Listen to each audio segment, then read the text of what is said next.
اهلا وسهلا بكم اعزائي المشاهدين في حلقه وطله جديده وشكل جديد لبرنامجنا قعده جدعان. زي ما انتم عارفين طبعا ان ده السيزون رقم 3 لينا، واللي بنطل عليكم تاني. وحابين طبعا في البدايه قبل ما نقول او نتكلم في اي حاجه نصبح على زمايلي. ازيك يا رانيا؟ صباح الخير. صباح الخير يا كريم. ازيك يا شيماء؟ صباح الخير. صباح الخير يا كريم. صباح الخير يا رنا. صباح الخير. صباح الخير. اهلا بكم اعزائي المشاهدين في حلقه جديده من قعده جدعان. حلقتنا بقى هنتكلم فيها ايه النهارده يا رانيا؟ ان شاء الله هنتكلم عن التحرش الالكتروني والابتزاز الالكتروني.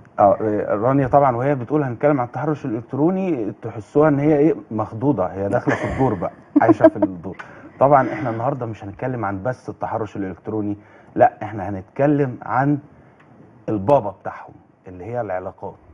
لان العلاقات بشكل عام بتبقى سبب يؤدي الى ده، بس بطريقه ايه تانية. بمعنى اصح اللي احنا بنتكلم فيه النهارده، احنا بنتكلم عن التحرش الالكتروني، وبنتكلم عن الخلع، وعن كمان ايه الموضوع اللي هتموت وتتكلم فيه رانيا هو القايمه بصراحه. فاحنا خلونا نبدا اول حاجه كده، ليه اصلا العلاقه بتفشل وبتوصلنا للحاجات دي؟ في الفترة الأخيرة مع التطور التكنولوجي كان ليها زي ما هي ليها حاجات حلوة كتير، أثرت علينا بالسلب في حاجات كتير. إن احنا نبعد عن أفراد الأسرة، إن احنا يبقى لينا العالم بتاعنا بعيد عنك وعنها، ونبقى قاعدين كل واحد في التليفون بتاعه. ظهر مع ده ظاهرة هي التحرش الإلكتروني. التحرش زي ما بيحصل وجه لوجه مع الناس، لا بيحصل كمان من ورا شاشة. يعني أنا ممكن أكون ما شفتش الشخص ده قبل كده ولا أعرفه، لكنه ممكن يعمل معايا الموقف ده من خلال شاشة التليفون. طيب أنماطه إن أنا ممكن أعمل مثلا حساب وهمي زي ما قلت لك قبل ما ده نطلع اللي هوا. اتكلمنا فيه فعلا قبل الهوا، ان ممكن التحرش ده بيكون انواع. ممكن يكون حد احنا فعلا عارفينه وبنتواصل معاه، او عن طريق حساب وهمي. حد بيعمل حساب وهمي هو اصلا احنا ما نعرفوش، لسه بنبتدي نتعرف عليه. بيبدا يعرف تفاصيل صغيره عن حياتنا، واحده واحده يبدا يطلب منا صور، رسائل، يعني ندخل في علاقات عموما مع بعض. بعديها يحصل الابتزاز الالكتروني. اخد منك كلمة علاقات بقى اللي احنا قلنا او ربطناها بالموضوع الخاص بالتحرش الالكتروني. يعني ايه حد عارفك ويعني ايه بيتحرش بيك؟ هتسألني طبعا السؤال ده. هقولك بكل بساطة يا صديقي انه الموضوع كالآتي: هو في الحقيقة هو مش بيتحرش بالشخصية دي او بالبنت دي، لا هو بيبتزها لسبب انها لم تحقق له مطلبا ما. يعني بالعربي كده وبالبلدي، هو كان حابب مثلا سواء بقى يقرب منها، يتعرف عليها، ده لو هو طبعا ما يعرفهاش. اما لو هو عارفها، عاوز يتقدم لها، عاوز يتجوزها، بس هي رفضت او الاهل رفضوا او غيره، فيجي كده فجأة مخه يقفل ويقول طب انا هدمر لك حياتك. فهيدمر لها حياتها ازاي بقى؟ يبدأ بقى يعمل حاجات على الانترنت او مواقع التواصل الاجتماعي بشكل عام، اللي هو ايه، من الاخر انا هخليكي انت اللي تقولي لي ايه، تعالى وتقدم لي. ده بشكل عام دي طريقة من الطرق الكتيرة اللي بتحصل. مش شرط الطريقة دي، ممكن يكون المطلب بره العلاقات خالص، بس في الاول وفي الاخر طالما انت حد انت تعرفه يبقى في علاقة بينك وبينه. العلاقة ما هياش حب، ولا هي ان انتوا تبقوا قرايب ولا اي حاجة. ممكن تبقى علاقة شغل، ممكن تبقى علاقة دراسة، ممكن تبقى علاقتك بزميلك عادي جدا. فالعلاقات عندنا فيها بيحصل فيها مشاكل كتير جدا، ومواضيعها تكتر الكلام فيها لوقت طويل. ولكن المختصر المفيد ان اللي بيجمع او اللي بيخلينا، او اللي احنا عاوزينه يخلينا ان هو نقدر نتعامل مع المشاكل دي، ان انت لازم من اول ما تخش مع حد في علاقة تحاول انك تحدد شخصيته. طبعا تحديد شخصيته، في ناس بقى هتقول للابراج، طبعا من ضمنهم شيماء، هتقول لك ايه، احنا هنحدد بقى نشوف صفات برجه وهكذا. هي دي احيانا طريقة، هي دي دايما بتبقى صح؟ لا، ليه بقى؟ ليه بقى؟ لان انا اللي بيحكم ده طالع شمسي او قمري. فانا مثلا عذراء، لا لا لكن ثواني، يعني ايه لا مش شمسي فاهمين. وقمري؟ الشمسي اللي هو احنا كلنا عارفينه، اللي هو بيتحدد بتاريخ الميلاد اليوم والشهر. لكن الطالع القمري بيتحدد بساعة الميلاد والخريطة الفلكية، وقت الميلاد بالظبط كان يوم ايه، وكان يوم ايه في الاسبوع، واتولد الساعة كام. ده بيحدد لنا حاجة في الخريطة الفلكية اسمها الطالع. يعني أنا ممكن مثلا أكون أنا مثلا برج العذراء، لكن الطالع بتاعي طلعوا أسد. أنا صفاتي مندرجة تحت الأسد أكتر من العذراء. يعني أنا مش بشوف فيا حتة النقد الدائم، حتة اللي هي مثلا ان انا عايزه كل حاجه بيرفكت مليون في الميه. لا، بشوف ان صفاتي اكتر مياله لبرج الاسد مش العذراء. طب خلينا نقيس التجربه دي عملي. انت بتقولي ان انت مش بتشوفي حته النقد الدائم. يعني ايه بقى حته النقد الدائم؟ يعني ان حد بينتقدك ولا انت بتنتقدي حد؟ لا، ان انا بنتقد حد، ان انا دايما شايفاك ان انت بتعمل حاجات مش صح. بصي احنا على الهوا بقى. ايوه بس مش اتكلم بصراحه. مش كل الناس بتآمن بالابراج. ثواني بس يا رانيا، ده في دليل دلوقتي قاطع انه ده مش سبب قوي انك تعرف صفات البرج، لانه دايما شيماء بتنتقدني عادي جدا يعني. فبالتالي طبعا يعني ده احد الاسباب اللي بنكتشفها بالصدفه. لكن هي فعلا هو ممكن مثلا يعني ما يضربش معانا الحظ في سبب واحد او في صفه من صفات البرج، لكن مثلا يكون في صفات تانية فعلا نبدا نتعامل بناء عليها ان احنا نحدد شخصيه اللي قدامنا فنعرف نديله مساحه قد ايه. انا مش مع ده، لان انا زي ما بقول لك انا بشوف ان مش كل الصفات بتجتمع في شخص واحد. يعني مثلا انا زي ما قلت انا بلاقي صفاتي في برج تاني، باجي مثلا اقرا حظك اليوم بلاقي لا، ان بتاع العذراء لا، مش ده اللي بيحصل معايا في اليوم ده، لا بلاقي الاسد. ايوه يعني ممكن كمان يبقى هو يعني نفس الاشخاص في نفس البرج وتلاقي كل واحد ليه طبع مختلف. صح. فاستحاله ان احنا نقيس الاشخاص يعني ازاي نتعامل معاهم او علاقاتنا تبقى عامله ايه معاهم من خلال الابراج. يعني استحاله دي.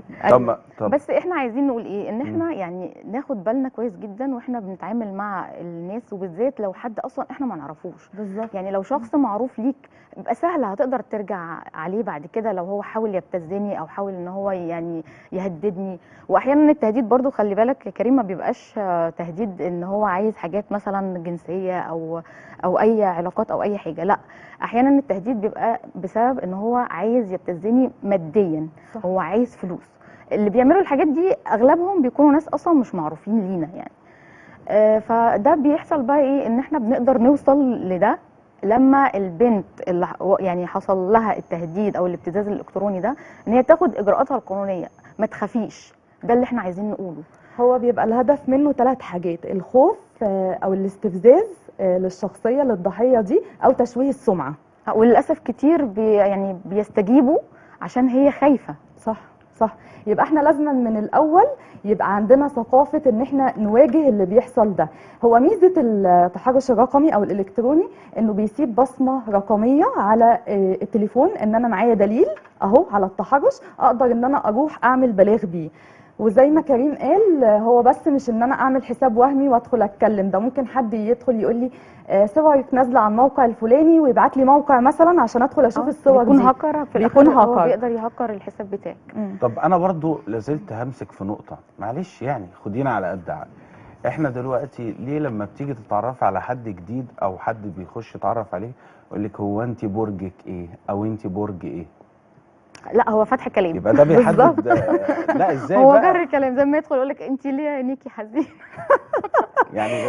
يعني ده ما بيحددش صفات معينه؟ لا طبعا. لا انا مش شايفه ده مش خالص. يعني حتى التوافق بتاع الابراج، انا مش بشوف ان الابراج اللي هي بيقولوا مثلا التراب بيمشي مع الميه، لا ساعات التراب انا بشوفه بيمشي مع الهواء عادي جدا، مع انه بيقول لك لا اصل الهواء بيطير التراب. لا، ده التراب مع الميه والميه هتبقى طين بالظبط. لا هو بيقول لك يعني ان هو مش بيتحرك من مكانه. يعني الشخص الترابي او اللي برجه ترابي بيحب دايما الاستقرار، ان هو يبقى قاعد في مكانه. انا مش بشوف ده.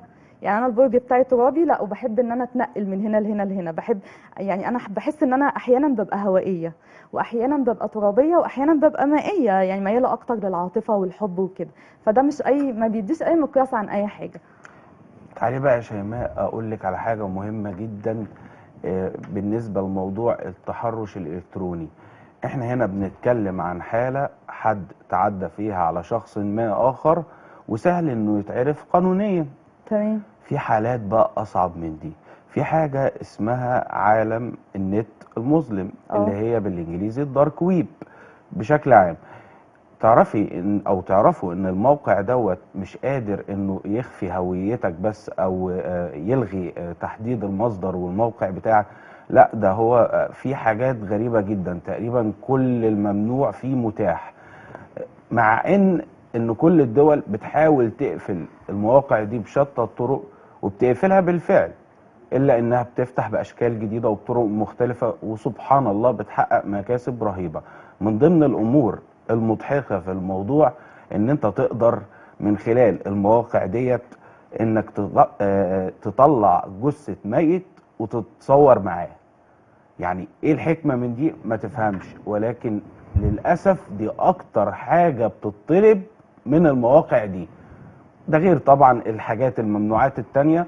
طبعا احنا ما بنروجش لده ولا بنقول ان ده صح، ولكن احنا بنتكلم في الموضوع علشان نعرفكم اهمية او خطورة الموضوع ده.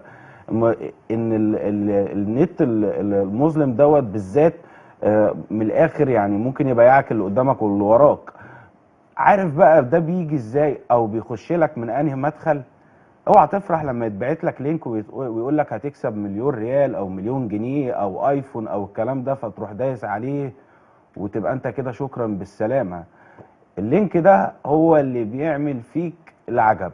اولا مجرد ما انت دوست على اللينك فانت كل بيانات التليفون اصبحت عنده. هي مش بيانات التليفون، هو التليفون نفسه فتحه. صح، وصل للكاميرا بتاعه الموبايل، لكل وصل حاجة. لتحديد الموقع بالظبط، وصل لكل حاجه. وده اللي اقصده، ان هو مش بيانات التليفون اللي موجوده على التليفون في الوقت الحالي فقط، لا ده متتبعك لفترات قدام. كل ما حضرتك تمسك التليفون بالطريقه دي كده، الكاميرا اللي قدام بتصورك وعن طريق طبعا الجي بي اس بيحدد موقعك في لحظتها. فده طبعا امر خطير للغايه، لانه بالذات ان المواقع دي بتستخدم في ايه كمان؟ عندهم خدمات غريبة جدا وكلها ممنوعة، يعني زي خدمة الخطف والتعذيب وبالشكل وبالطريقة اللي انت عاوزها. فطبعا احنا بننبه على السادة المشاهدين ان احنا نحاول ما نخشش على اي لينك مجهول مصدره او ما نخشش اصلا. انت لو عاوز حاجة الموضوع سهل جدا، خش على اي محرك بحث موثوق فيه بدون ذكر اسامي واطلب الحاجة اللي انت عاوزها هتظهر لك. ده اللي هو السيرفس ويب. بالظبط. السيرفس ويب ده اللي بيبقى موجود بنسبة 5% بس من الانترنت، يعني كل اللي انت شايفه من وسائل التواصل دي بيمثل 5% بس من الحاجة اللي موجودة على شبكة الويب. تمام. اللي انت بتقول عليه اللي هو الدارك ويب ده افظع حاجة.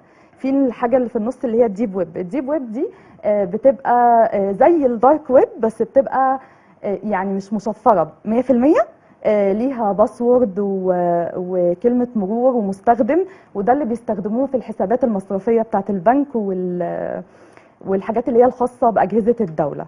برنامج أو الويب بتاعة الدارك ويب دي كانت معمولة أصلا من خلال جهاز معين عشان التجسس، بغرض التجسس، بس للأسف بقى يعني بيستخدموا اللي هم تجار المخدرات، الناس اللي هي خارجه عن القانون، القتل والتعذيب زي ما انت بتقول. انا بورط نفسي في حاجات انا مش عارفاها في حين ان انا ابقى متخفي. وده عندك بقى مش هتقدري الربط بين تتبعيها. الموضوع ده يا رانيا والموضوع الدارك ويب، انه الشخص اللي عاوز يبتزك او عاوز يحصل على معلومات عنك بيقوم عامل ايه؟ بيروح باعت لك لينك من اللينكات دي، فحتى لو انت ما بعتلوش اي بيانات او صور ليك او حاجه هو هياخدها من الموبايل كفاية مجرد جداً ما هي انت دخلت أصلاً. على بالظبط. هو احنا عايزين نقول بس ايه، ان الشخص المتحرش او المبتز الكترونيا، هنرجع بقى للنقطه المهمه بقى، ان ده يعتبر شخص جبان جدا. طول ما هو شايف ان الشخص اللي هو بيبتزه خايف منه وبيتجاوب معاه، هيفضل يبتز فيه ومش هنقف بقى عند طلب واحد وانا بلبيه، لا ده الطلبات هتزيد. فهنا احنا بنقول لا، لما يحصل لي الابتزاز الالكتروني او اي شخص يحاول سواء بقى عن طريق اكونت وهمي او اي حد، حتى لو شخص معروف، لا ما استجبش ليه. وكمان يعني لازم ابلغ. والنهارده يعني القانون المفروض ان هو يعني عملها جريمه، عملها جريمه وبيعاقب عليها. المفروض ان هو يعني بيعاقب بالحبس مده 3 سنين، مده لا تقل عن 3 سنين ولا تزيد عن 5 سنوات، او بالغرامه 200,000 جنيه لا تقل عن 200,000 جنيه ولا تزيد عن 300,000 جنيه، او بكلا العقوبتين. فالنهارده انا لما ابقى عارفه ان كده كده انا هاخد حقي، فلا انا يعني اتجرأ واحاول ان انا ما استجبش للشخص ده. وبالتالي هم لكن للاسف هم زي ما قلنا هو شخص جبان جدا، هو بيستغل نقط الضعف اللي عند المجتمع بتاعنا. لان احنا المجتمع بتاعنا البنت بتخاف تقول انا حصل لي كذا، انا في حد هددني يا بابا، انا مش عارفه حصل لي ايه. فاحنا من الناحيه الثانيه لازم ناخد بالنا في التربيه برضو، ان احنا نعود بناتنا وولادنا ان هم دايما يكونوا يقولوا لنا الصراحه من غير خوف من غير رعب، ونعرف ان اي حاجه طالما داخله جوه اطار العيله فهي محلوله يعني. طيب احنا عاوزين بقى نتكلم في السبب الرئيسي اللي للاسف احنا سبب فيه. يعني ايه؟ يعني انت اللي ضريت نفسك من الاول، وانت اللي عملت في نفسك كده. ليه تدي الثقه دي لحد انت يعني معلش، ده انت في بعض الكلام انت مش بتحكيه لوالدك ولا والدتك، اللي هو مستحيل او من سابع المستحيلات ان هم اصلا يفكروا يضروك. بالعكس، لو عرفوا مشكله عنك بيحاولوا ايه؟ يحلوها معاك. فاحنا هنا ليه بنتكلم مع الغريب؟ لانه بالذات احنا طبعا انا عن نفسي انا مقتنع بجمله انه العالم كله مريض نفسي، او احنا صح. مرضى نفسيين، ولكن بدرجات. كل واحد على شاكلته.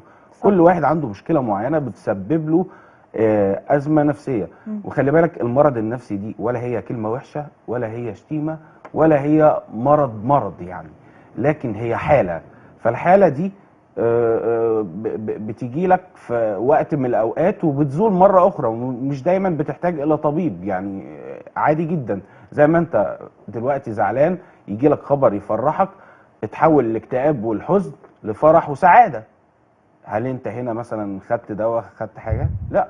هو طبعا الا في بعض الحالات المتقدمه، فانت محتاج طبعا ايه؟ مراجعه الطبيب. فلذلك انت ما تخليش حد يلعب على نفسيتك، ما تخليش حد يقول لك احكي لي فانت تروحي زي الشاطره. ما هو للاسف اول حاجه يا كريم اغلب الاسر ما بيحتووش ابنائهم، فبيخلي البنت او الولد يضطر ان هو طبعا مع اول حد بيخبط على بابه. ايوه ده طبعا ده اكيد. ده غير كده بقى ايه؟ احكي لي مالك في ايه؟ تقول له اصل انا بابا ضارب ماما امبارح ومش عارف ايه اسرار البيت يا بنتي ما تطلعهاش بره. تمام؟ دي اول قصه، دي اول قصه بتحصل. تمام؟ طيب تاني قصه، يبدا يقول لها يبدا بقى يخش في خصوصياتها. أيوة. يعرفها كويس لدرجه ان هو بيعرف يتغدى الساعه 5:30 مش 5 ليه، وايه السبب، وبتنام امتى وبتصحى امتى وبتعمل ايه. تقريبا هو الحاجات دي هو اصلا هو ما يعرفش هو بيعملها امتى، بس هو عارف عنك كل المداخل. فبالشيء الطبيعي جدا يعني تعالوا نلعب لعبه. لو انا عارف عنك في كل لحظه في الساعه 7 انت بتعمل ايه؟ هقول لك 7 ودقيقه انت بتخش الحمام مثلا، 7 ودقيقتين انت بتاكل، 7 و3 دقايق انت بتنزل تتفسح. لو قلت لك 7 و4 دقايق انت نطيت من البحر، انت هتصدقني، لانه ازاي عرفت 4 5 6 معلومات قبليها وبعديها صح وفي النص ما جبتهاش؟ ده غير ان هو بيستخدم ده ضدك بالظبط. يعني انا هقول فهو بيستغله نفسيا بطريقه فظيعه جدا، او بيستغلك بشكل عام. هو الموضوع قائم على الاثنين. فلذلك احنا للاسف بشكل عام اللي بندي السماح. يعني دايما ممكن اي حد يتبلى عليك، ولكن انت ما تديلوش الدليل القاطع صح. او المفتاح انه يقدر يعمل كده. صح؟ صح. ولازم انا ابقى عارفه وانا بحط اي حاجه على شبكه الويب ان هي مش هتتمسح مدى الحياه. ان طبعا مش هتتمسح مدى الحياه. ابقى عامله حسابي على ده، ان ده ممكن يستغل ضدي في اي وقت حتى لو انا مسحته. معلومه مهمه جدا بقى، معلومه مهمه جدا جدا جدا. انت فاكر ان انت لما بتتكلم عن طريق اي برنامج فيديو، مكالمه فيديو، انت فاكر ان حضرتك والشخص اللي قدامك بس هما اللي شايفينكوا. حضرتك يا فندم انت بتتكلم، المكالمة دي بتوصل لشركة بالطريقة دي، شاشات 5 6 شاشات بيوصلوها ب5 6 شاشات، في النص في 50 موظف اتفرجوا على المكالمة اللي حضرتك بتعملها، ايا كانت المكالمة عن ايه، سواء فيديو او صوت او غيره. فاوعى تفتكر ان المكالمة دي خصوصية خالص، المكالمة دي بتبقى على مرأى ومسمع كتير من الناس. طبعا بقى يا سلام بقى لو حظك حلو وقعت في حد مثلا متضايق منك ولا حاجه، شوف بقى هيعمل ايه بالمكالمات دي. فانت لازم تاخد بالك انه على فكره انا ما نقصدش المكالمات الغلط غلط قوي يعني، احنا نقصد المكالمات حتى اللي فيها معلومات عن حياتك الطبيعيه. انت مش لازم تعرف شخص ما او الناس انت بتعمل ايه في كل دقيقه يعني، ما ياخدش اسرار بيتك من الاخر. ولو انا مثلا عندي نشاط تجاري، افصل ده الحساب ده عن الحساب الشخصي بتاعي، ما يبقاش الاتنين مع بعض، فيبدأ ان هو يدخل لي شخص ثالث اساسا ما يعرفنيش ولا اي حاجة، ويبدأ ان هو يعرف تفاصيل عن حياتي الشخصية عن طريق الحساب الشخصي بتاعي على الفيسبوك مثلا. صح؟ اه طبعا. لا ده في بقى الجديد ان بس تلاقي في رسائل بتجيلك ان حد من دولة اجنبية مثلا بيتكلم ان هي مثلا عايزه يعني هي وحيده او مش عايش معاها حد وعايزه تتبرع بجزء من الفلوس بتاعتها للشخص ده. طب هي يعني الشخصيه دي تعرفك منين عشان تتبرع لك بمبلغ مثلا مالي، وانا هحول لك وبس، وبعدين تبص تلاقي اتصالات جايه لك فعلا جو من رقم التليفون بتاعك. ده دليل على ان انت اصلا خلاص انت التليفون بتاعك كل بياناتك موجوده عندهم. نتيجه ايه؟ ان ممكن تكون في لينك اتبعت لك وانت اساسا دخلت عشان حب الاستطلاع، عايز اعرف ايه اللي اتبعت لي ده، وخلاص كل بياناتك اتسجلت عندهم. فيحصل بقى عن طريق حاجه زي كده ده في مبلغ انا عايزه اتبرع لك بيه عشان انا وحيده وانا مش عارفه ايه، وحتى او شخص يقول انا وحيد وعايز ان انا اتبرع بالمبلغ ده. طيب طبعا زي ما قالت رانيا انه لازم بشكل عام احنا ما نثقش في اي حد وخلاص، لا في تبرع ولا في علاقة شخصية ولا في اي حاجة. ده كان ملخص موضوعنا النهاردة. طبعا حابب اشكر زمايلي شيماء ورانيا، شكرا ليكم جدا. شكرا. وطبعا زي ما قلنا ما نثقش في حد ابدا، احنا برنامجنا اسمه قعدة جدعان، ولكن الجدعنة دايما ما تبقاش مع اي حد.